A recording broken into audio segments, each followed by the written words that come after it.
Pengeluaran tidak memenuhi permintaan semasa, membuka lembaran komersial industrinya. Amalan penternakan baik, prosedur komersial. Berkhasiat, mujarab boleh menjadi ubat. Susu kambing meraih pulangan lumayan.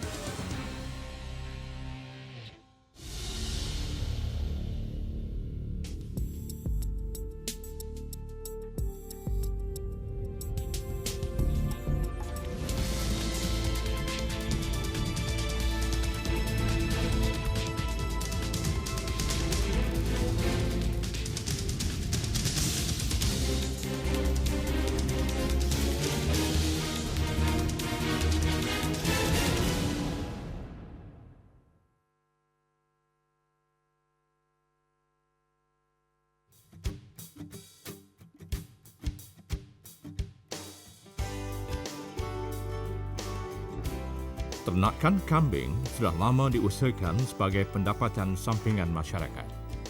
Jika dahulu sebagai kerja sampingan, kini ternakan kambing mula diusahakan secara intensif.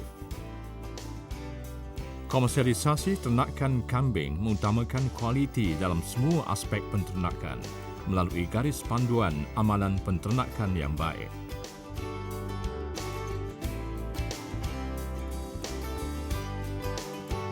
Pembinaan kandang berlantai tinggi dari tanah disyorkan kerana mempunyai sistem aliran udara yang baik. Selain daging, hasil susu berkhasiat tinggi menjadikan prospek ternakan kambing lebih luas.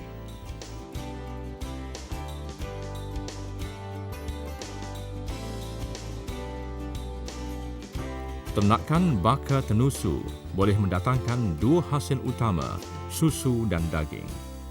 Kambing tenusu digunakan untuk pengeluaran daging apabila susunya berkurangan. Sebagai langkah pembangunan industri ini, pengkhususan pemeliharaan dijalankan mengikut tujuan pengeluaran hasil, di mana bagi pengeluaran susu digunakan baka dengan efisiensi pengeluaran susu yang baik. Jika dahulu hanya 5% ternakan kambing tempatan bagi pengeluaran susu, kini penternakan kambing tenusu semakin popular disebabkan prospek keuntungan lumayan. Baka kambing tenusu mempunyai ambing susu lebih besar berbanding baka pengeluaran daging. Sebagai langkah biosecurity, pencelup kaki daripada cecair kimia disediakan di pintu masuk kandang bagi mengawal penularan penyakit. Bahan kimia pencelup kaki ditukar ganti setiap minggu. Cecair kimia sama ada iodophos, quaternary ammonium compound atau klorin digunakan sebagai pencelup kaki. Umur 1 tahun. Mana lepas dia kahwin, Penternakan kambing bukan sahaja dapat menghasilkan pendapatan lumayan, malah ia adalah satu sunnah yang dilakukan oleh Nabi Muhammad SAW. Penternakan merupakan bidang menarik untuk diterokai kerana memberikan pulangan lumayan jika dilakukan bersungguh-sungguh dan terancang. Penternakan antara sektor terpenting dalam memacu ekonomi negara kerana ia berkait rapat dengan sumber bekalan makanan. Kita menggalakkan masyarakat tani membangunkan ternakan kambing tenusu bagi menampung keperluan dalam negara. Kerana pada hari ini kita mengimport lebih kurang 1.6 bilion ringgit susu daripada luar negara. Dan seterusnya apabila kita dapat menampung keperluan susu dalam negara ini, kita dapat mengurangkan pengaliran wang keluar negara. Dan seterusnya dapat meningkatkan ekonomi negara kita sendiri.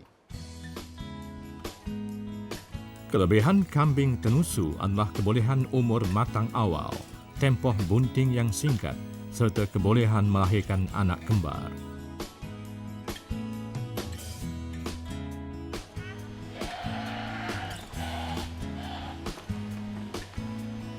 Mengikut perkiraan KASA tempoh kebuntingan kambing secara purata selama 151 hari.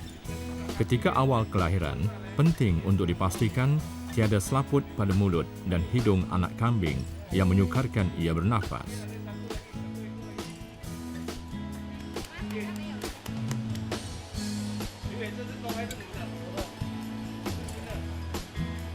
Secara tabi'i, anak kambing dibersihkan oleh ibunya. Ibu kambing bertindak membantu stimulasi anak untuk bernafas dan berdiri. Jarak kelahiran biasa pada kambing tenusu di Malaysia antara selang tempoh 207 hingga 259 hari.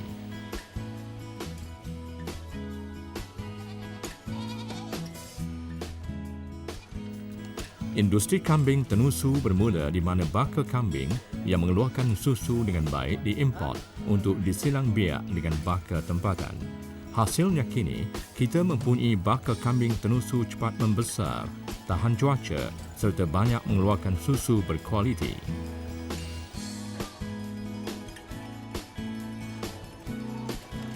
Dengan 50% kelahiran kembar, dijangkakan purata 1.3 hingga 1.5 ekor anak setahun boleh diperolehi bagi seseekor ibu.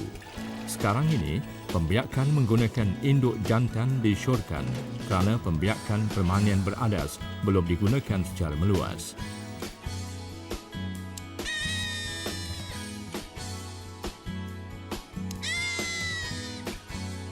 Selepas 3 bulan menyusu induk, anak kambing dicerai susu dan diasingkan petak kandang mengikut jantina. Setelah diasingkan ke kandang pembesaran, anak kambing diberi tanda pengenalan. Sistem pengenalan ternakan digunapakai bagi memudahkan program pengesanan, rekod rawatan serta pengurusan ternakan. Sistem pengenalan ini digunapakai pada setiap anak kambing setelah cerai susu, induk betina serta kepada baka jantan.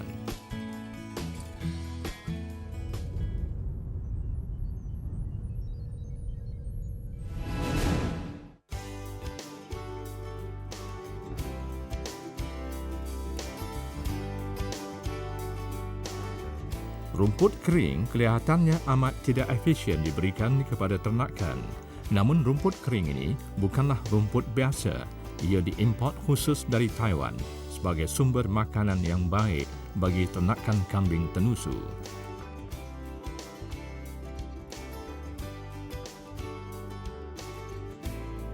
Pemilihan jenis rumput penting bagi menjamin keperluan nutrien serta mengekalkan rasa susu.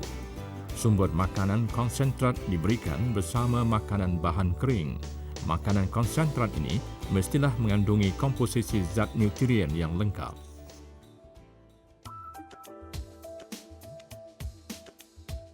Pemberian makanan selain untuk pembesaran, pembiakan serta kesihatan, ia juga penentu untung rugi sesebuah projek ternakan. Tujuan kita ambil darah ni adalah untuk screening penyakit yang berbahaya untuk pembiakan seperti brucella atau penyakit yang melibatkan zoonotik seperti CLA dan tuberculosis. Jadi Dr. Siti, setahun berapa kali perlu ambil darah? Dia bergantung. Macam ladang ni, kita dah pernah screen sebelum ni, dia free daripada penyakit yang saya sebutkan tadi. 1 kali atau 2 kali setahun atau setiap kali kita nak breed, memadai untuk kita screen sekali. Macam mana saya tahu kambing saya umur berapa? Umur kambing kita boleh anggarkan berdasarkan gigi kekal yang ada. Sebagai contoh, sepasang gigi menunjukkan 1 tahun. Contoh kambing ni, dia ada sepasang, 2 pasang dan 3 pasang gigi kekal. So saya boleh anggarkan kat sini umur dia antara 3 hingga 4 tahun. Melihat kepada mucous membrane mata ni, kita boleh jangkakan taraf kesihatan sama ada kambing ni mempunyai bebanan cacing yang tinggi. Kalau kita lihat di sini, warna mucous membrane ni adalah kemerahan yang menunjukkan taraf kesihatan kambing ini adalah sihat atau tidak mempunyai bebanan cacing yang terlalu tinggi. Istimewaan yang diperolehi apabila mencempuri industri kambing tenusu adalah penghasilan pendapatan hari-hari, iaitu emas putih, produk tenusu, emas merah daripada daging dan emas hitam daripada tinja yang diproses. Pendapatan ini adalah pendapatan harian kepada penternak. Jabatan telah menggariskan amalan penternakan ladang untuk kambing tenusu yang baik supaya menghasilkan pendapatan tenusu yang optimum. Ia meliputi pelbagai aspek seperti lokasi ladang, biosecurity ladang, pengurusan ternakan dan pelbagai aspek penting yang mampu mengoptimumkan pengeluaran susu dan menjana ekonomi negara.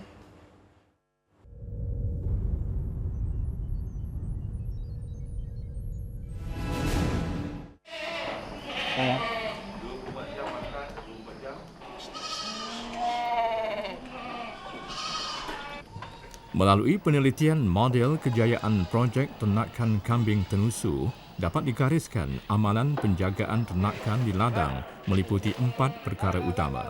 Membina kandang sesuai, menyediakan makanan berkualiti, memenuhi keperluan ternakan, pengaturan pembiakan, serta menjaga dan memantau kesihatan kambing dari penularan penyakit.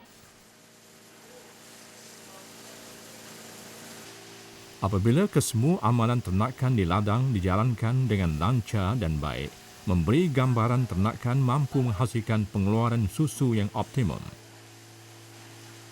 Pembersihan pipeline mesin pemerah menggunakan air panas, bahan beralkali dan bahan berasid. Bilasan air panas bertujuan menanggalkan kesan lemak susu. Alkali membantu memecahkan molekul lemak dan bilasan secair berasid menetralkan kesan alkali yang digunakan. Selesai perahan susu, pipeline dibersihkan. Sebelum perahan berikutnya, pipeline dibilas dengan air serta bahan sanitizer yang dibenarkan.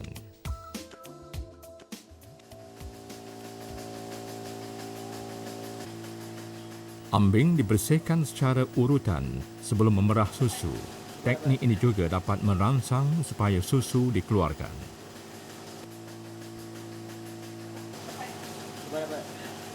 Komposisi susu sangat mudah menjadi media pertumbuhan mikrobia hingga boleh menyebabkan penyakit berbahaya jika pengendalian pengeluarannya tidak ditangani dengan baik.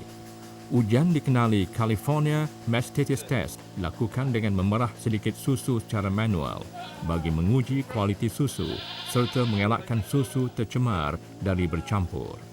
Di waktu ini juga, pekerja terlatih memerhatikan tanda klinikal jika terdapat keradangan pada ambing susu.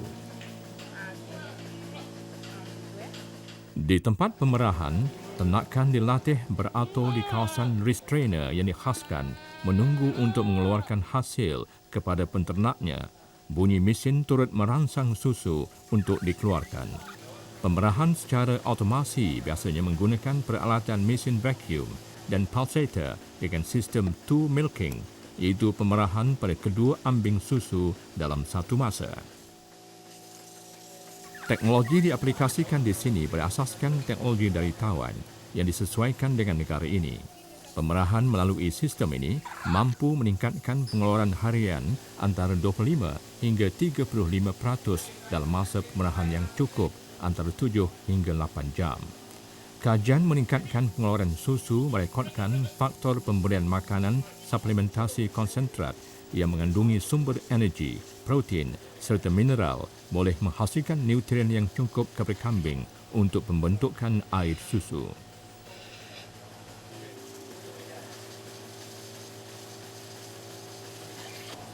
Susu mentah yang baru diperah terus disalurkan ke tangki pastur.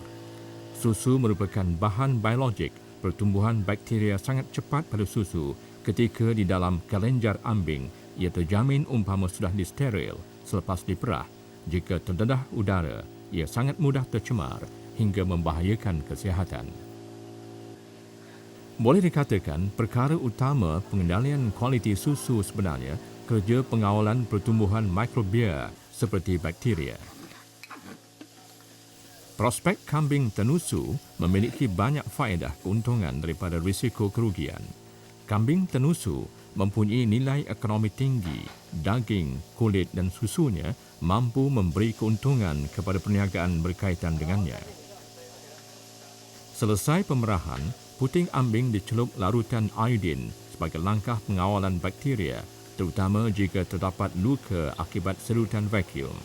Jangkitan bakteria akan mendatangkan penyakit seperti radang kelenjar.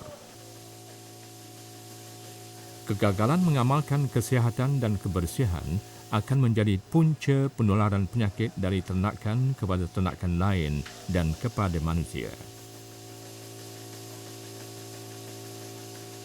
Mengolah susu segar menjadi sesuatu produk olahan lain menjadi hal penting dalam menggunakan susu berkualiti tinggi. Skala tahap kualiti susu segar bagi pengolahan produk hiliran komersial mengikut kandungan pertumbuhan bakteria dalam susu. Semakin kurang kandungan pertumbuhan bakteria, kualiti susu semakin baik. Di negara maju lain, kualiti susu digolongkan kepada 3 kelas A, B dan C di mana kayu ukurnya kualitinya berdasarkan jumlah kandungan bakteria dalam komposisi susu. Usaha kerajaan menjadikan Malaysia sebagai pengeluar makanan halal utama serta pelaksanaan jaminan sekuriti makanan dalam negara menggalakkan pengusaha ternakan memaksimumkan pengeluaran berkualiti. Kambing tenusu yang diternakkan di sini adalah diimport daripada New Zealand bermula 2007. Teknologi yang digunakan di sini adalah berasaskan teknologi Taiwan yang disesuaikan dengan Malaysia. Minat memulakan kambing tenusu adalah kerana keyakinan yang tinggi terhadap khasiat susu kambing untuk kesihatan.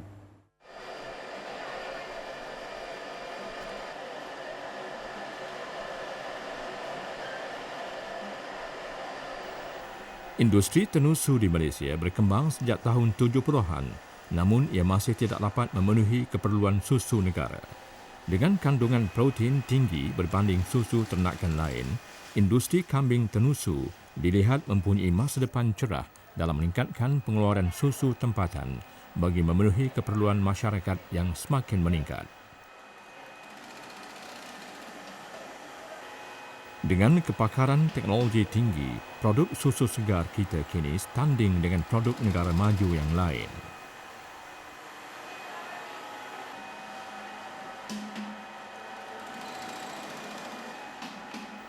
Produk dari susu kambing boleh dideskripsikan produk tiada bahan kimia atau antibiotik berbahaya, malah diperkaya dengan vitamin keperluan kesihatan. Faktor khasiat tinggi berbanding susu ternakan lain tidak mustahil suatu masa pelbagai produk tenusu lain seperti butter, keju atau yogurt dihasilkan dengan susu kambing dan berjaya menembusi pasaran utama dunia. Melalui pengurusan berkualiti bermula di peringkat ternakan, memberi jaminan kepada pengguna bahawa produk susu kambing tempatan berkualiti dan selamat untuk digunakan. Industri tenusu dijangka lebih pesat apabila penternakan kambing tenusu dikomersialkan dengan pengeluaran lebih tinggi.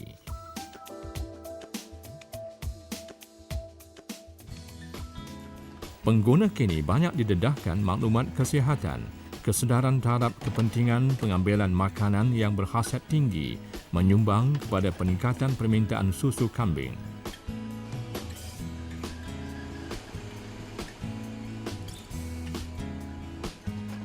Susu kambing berkhasiat mengubati beberapa penyakit melibatkan organ dalaman. Kandungan gizinya meningkatkan daya tahan tubuh pesakit, mencegah perkembangan bakteria dan melindungi organ dalaman lain. 1 minggu saya 2 botol itu ejen antal susu kambing untuk tulang bagus dan kesihatan.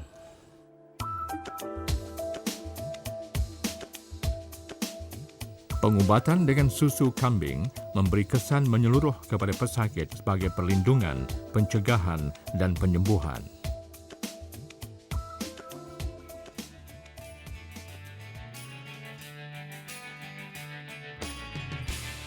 Susu kambing juga mujarab bagi merawat demam kuning, penyakit yang sering dihadapi kanak-kanak kerana kekurangan darah merah. Susu kambing hampir menyamai makanan berkhasiat yang sempurna, kalsium dan vitaminnya tinggi serta kurang laktosa berbanding susu lain. Namun, pendedahan serta promosi mengenai produknya masih terhad.